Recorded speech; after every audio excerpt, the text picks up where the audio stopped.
So y'all have all heard the saying, what's good for the goose is also good for the gander. Or is that the goose? And is that the gander? Either way, you know my point. What's good for the goose is good for the gander. Stay tuned and I'll show you something that I've been working on. Welcome back to the Cozy Cottage Homestead. Don't pay my attire no attention. Today I've been out here pressure washing our little house. As I said in the beginning of the video, what's good for the goose is good for the gander. You know, working on a homestead, it takes all hands on deck. We all have different things that we do that we enjoy, and I absolutely enjoy pressure washing. So on days that I feel good, this is why I tell folks I may not feel good for a week because my arms and hands are going to be killing me. But nevertheless, I try to help out and get stuff done so that our Saturdays aren't just completely crammed packed with chores around the homestead that needs to be done. Saturdays is really our only day, and then Sunday's the Lord's Day, and we try our best to just relax and go to church and stuff like that and rest on the Lord's Day. But nevertheless, people keep wondering, why in the world do you feel bad sometimes, and why can't you just feel good the next day? Because I try to get a lot done when I do feel good, and I see that my shirt is all wet and it is sticking to me. So maybe all this work will take care of that right there. Who knows? So I'm going to go ahead and I'm not going to be talking anymore after this. I'm just going to be pressure washing. It's going to be noisy. I'll try to cut the sound out. I'll do my best to see if I can get that taken out. But we'll see. I know there are lots of people that are bedridden, that are in places where they don't have the ability to go outside and pressure wash at their own house. I personally find it extremely relaxing to pressure wash my house and to keep things looking clean and looking nice, and especially in the spring. Spring has sprung here in the south. So I like to get it all done. It's been a little bit longer than I'd like to even probably tell you since it's been done, so it's been a while. But nevertheless, we're getting it done. It's looking good. These boards right here that you see is where they had knots, and we just stuck something up over those knots just for the meantime until we replace some of the boards that are messed up. So you can see this wood is lighter right here and this is darker. What I did was cut out all around the little boards so that it would be easier just to clean up and down with the pressure washer. And then of course, after you pressure washer a cedar cider house with siding on it, our little cottage, it's best to come back after it dries for a week or so, or just whenever you get some good dry weather, and put some more stain on it to seal it and preserve the wood even longer. So I'm going to go ahead and get busy. And actually my pressure washer is right here on the side, so I'm going to go ahead and show you how black the house is up top and how much cleaner it is now that it's done. My husband will have to get up there on the ladder and get that last part done. And of course you see a couple more stitches up there. But that's all there is. To me, pressure washer is one of those things. It's easy to do, but yes, it's rough on your arms. But you know, it looks so much better and you feel so much better about how it looks after it's all done.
Alright, people, that is it for this side. I've already done another like 8 feet that way.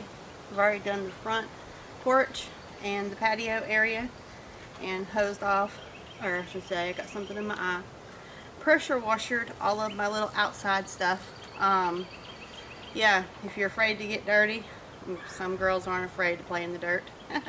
It's hard work, but I enjoy it. It's a nice spring day.